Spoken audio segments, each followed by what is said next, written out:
যাদবপুর বিশ্ববিদ্যালয় পশ্চিমবঙ্গের শিক্ষা জগতের কলঙ্ক। আজকে যাদবপুরে যেসব ঘটনা ঘটেছে, কোন ভরসায় মানুষ তার সন্তানদের ওখানে পড়াশোনা করতে পাঠাবে?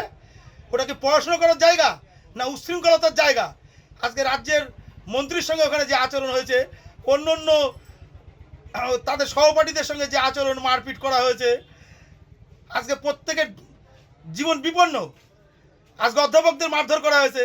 আজকে এই উচ্ছৃঙ্খলতার বলি আমার সন্তান। আজকে যাদবপুরের এই উচ্ছৃঙ্খলতার জন্যই আজকে আমাদের সন্তানকে হারাতে হয়েছে। আজকে আমাদের প্রত্যেকটা দিন রাত আমাদের হাহাকার করে কাটাতে হচ্ছে।